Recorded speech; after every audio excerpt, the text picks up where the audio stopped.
Why has the country, which is now known as the Democratic Republic of Congo, never known peace?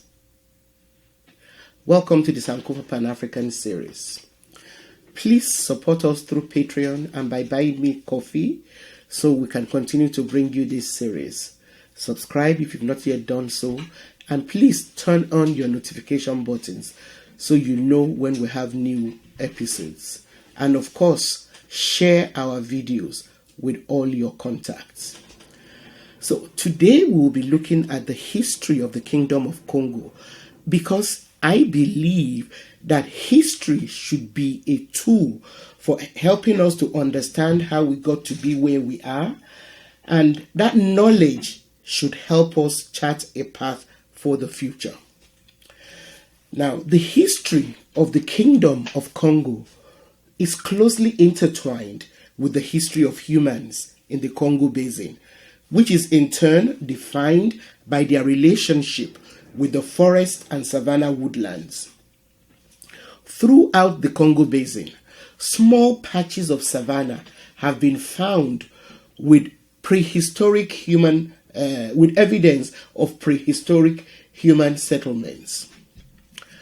Within the forested landscape of Central Africa, native populations have practiced shifting cultivation for thousands of years. Many of the people practicing shifting cultivation systems that were brought by the Bantu people who migrated there from West Africa. The Central African area, which is also rich in mineral and natural resources, has been an important region for trade for many hundreds of years.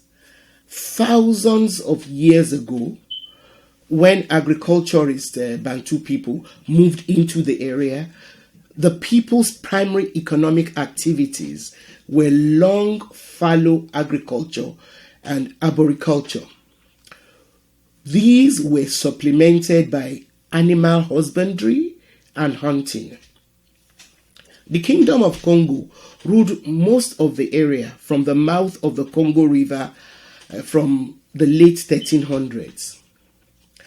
Some oral traditions attribute the foundation of the Kingdom of Congo to a mythical hero called Lukeni, who is believed to have moved from the north across the Zaire River and conquered the area south of it.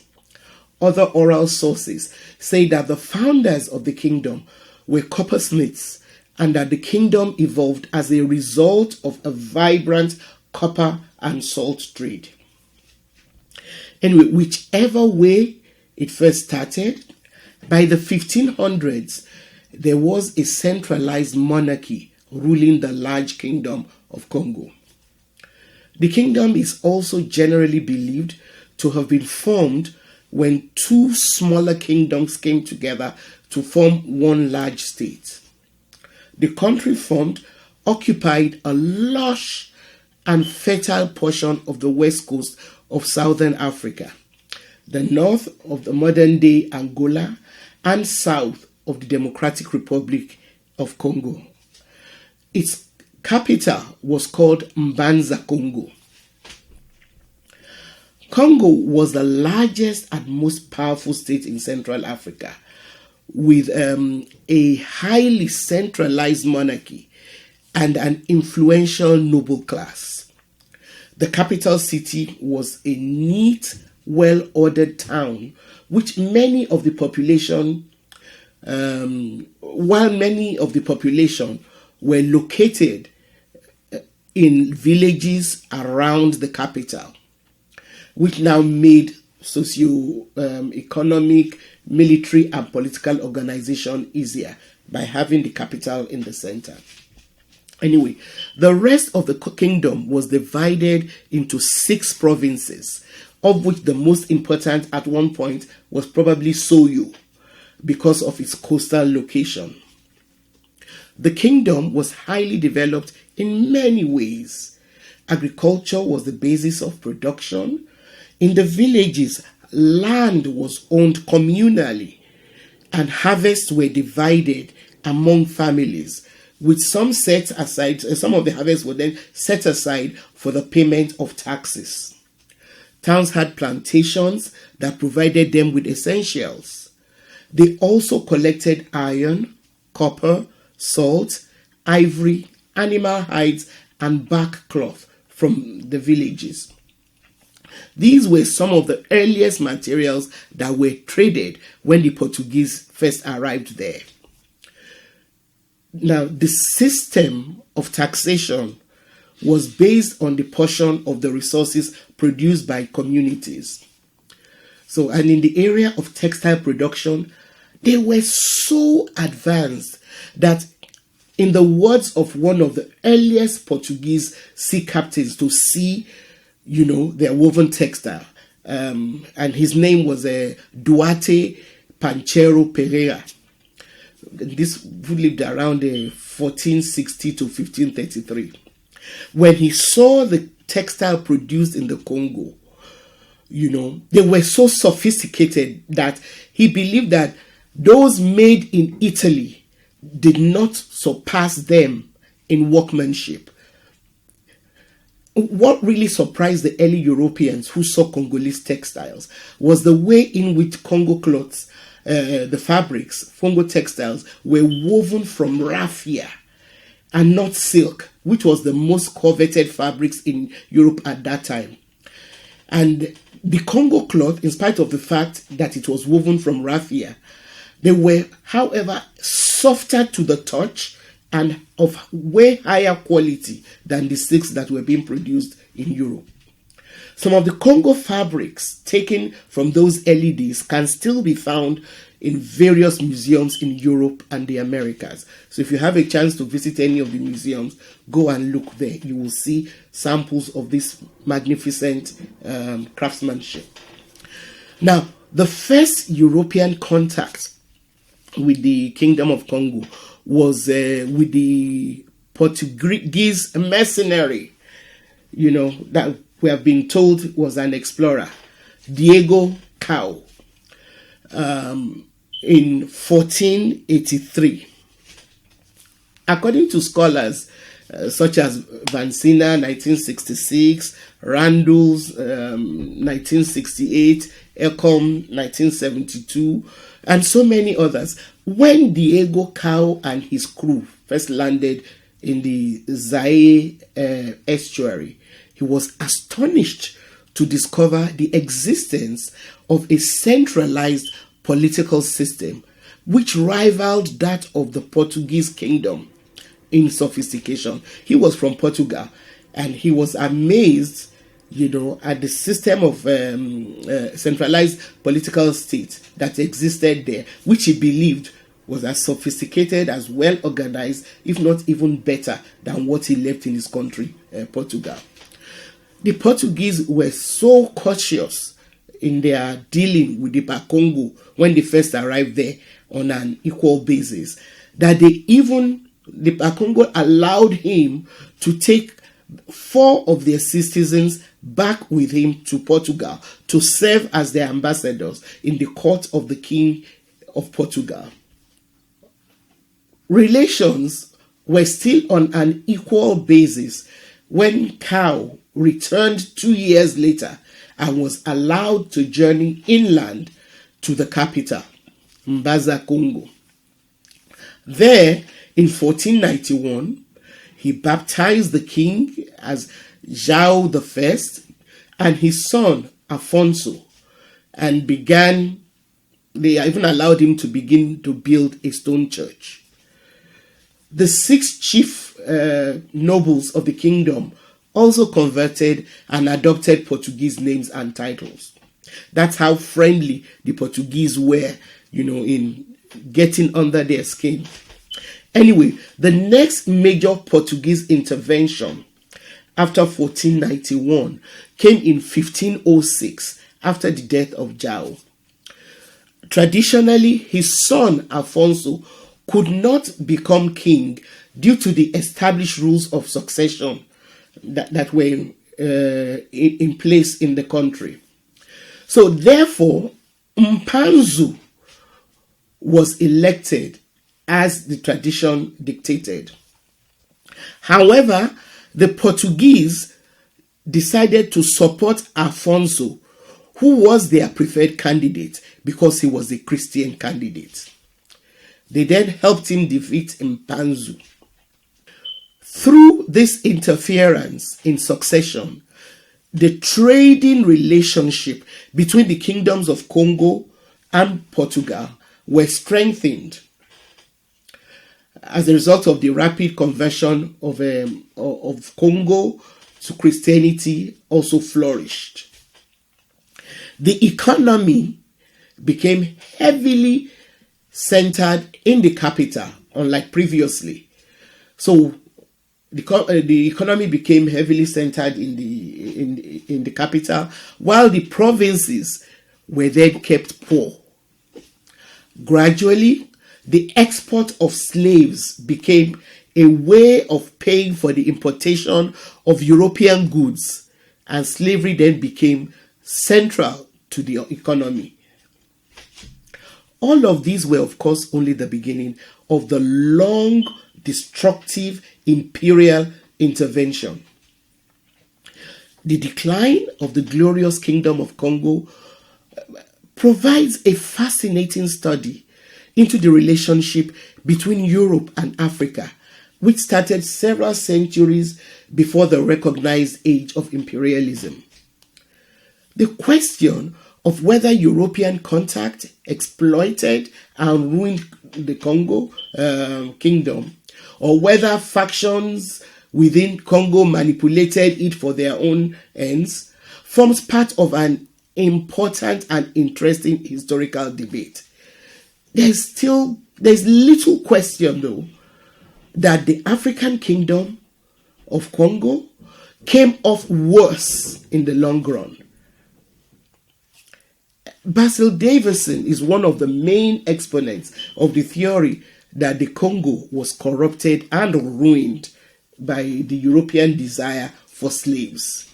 He actually points to the rapid conversion to Christianity of the Congo nobility, the acceptance of all things Portuguese, including names, titles, education, building styles, and the gradual Portuguese interference in politics and the economy, which culminated in the 17th century invasions and colonizations. Davison sees the relationship between the two countries as having been designed to be colonial right from the start. So the Portuguese went there knowing what they wanted, they wanted to take over control. But because they pretended to be on equal terms and friendly with the Congolese, they were able to infiltrate them and achieve their end. While the Kingdom of Congo was subjugated to rule by Portugal, other European settlements, of course, occupied the fringes of the Congo Basin. West and East Africa were principally colonized by the British, with some French enclaves. To the north of the Portuguese-occupied area was French Equatorial Africa. The region was disputed between France and Portugal. France then sent their own explorer, Pierre de Brazza, who settled in the northern bank of the Congo River and gave his name to the capital of present-day Republic of Congo, which is Brazzaville. For viewers who might not be familiar with the geography of Africa, there are two distinct countries in Africa which have Congo as part of their names. There's the Democratic Republic of Congo, which we're focusing on here, which gained its independence from Belgium and has its capital as Kinshasa. And then there is the Republic of Congo, which has Brazzaville as its capital, which has been colonized, which was colonized by France. So the dense forests of the central Congo Basin were rarely explored until the wave of British mercenaries in the mid-1800s arrived in the area. And then so you have people like David Livingstone, Richard Burton, Henry Morton Stanley, and others. However, while the British focused their colonial empire on other parts of the world, a Belgian monarch saw and coveted the Congo Basin. Henry Morton Stanley was then hired by this monarch and paid. The monarch was Leopold II of Belgium. He was the king of Belgium, and he hired Henry Morton Stanley to help him map out the region for exploitation. So Leopold of Belgium then set about to take control of the Congo region. He succeeded in having it assigned to him during that blight on human history, the Scramble for Africa, also known as the Conference of Berlin in 1885.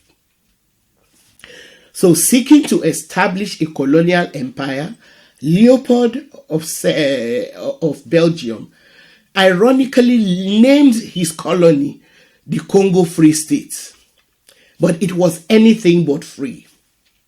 He then set about to exploit it of ivory, rubber, and other natural resources. Leopold, King of Belgium, focused his economic interest in the extortion of latex, an abundant product in Congo. He used troops of mercenaries to force the local population to provide rubber for him to sell for profit. The extraction of ivory and also mining helped to fill Leopold's pockets. In order to achieve the unreasonable quotas which he set for collecting, rubber and other mined items, Leopold's agents started mutilating the local population as a form of punishment. It was a form of punishment for locals who failed to fulfill the unreasonably high quotas. At first, people were killed when they failed to meet the quotas. Then the hands of people who were killed were then cut off to show as proof that they had been killed. Baskets of severed hands were then transported and then set down at the feet of European post commanders. This quickly became the symbol of the Congo Free State. Describing this gory episode, Peter Forbath, author of The River Congo, writes that collecting hands became an end in itself. Soldiers of the force publique, who were paid by Leopold of Belgium, brought the hands to the stations instead of rubber. Gradually, troops began to use human hands, as currency, because and this was in a bid to save the money that Leopold invested in ammunition. So soldiers were ordered to bring back a severed native hand to represent each cartridge that they fired. And these people, it was barbarism at its worst. Hands were also chopped off to punish workers who did not fulfill their quotas. Because at the same time, the hands also proved that the soldiers were doing their part in pressurizing the local population to meet their quotas. Hands of Africans were first chopped up,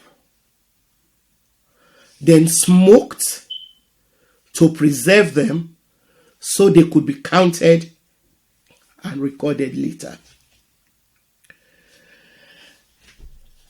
Till today, there are images of severed hands which symbolize the triumph of the Flemish spirit in Belgian museums, such as the internationally famous Museum Anne de Strom, MAS for short.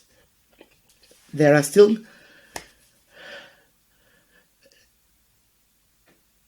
displays in the museums. Entire Congolese villages were forced to harvest rubber or face death by their Belgian overseers. Villages which resisted were set on fire. Women were taken hostage, and many of them starved to death, while the men were sent to gather rubber, whether they liked it or not. People who tried to flee died in the rainforest.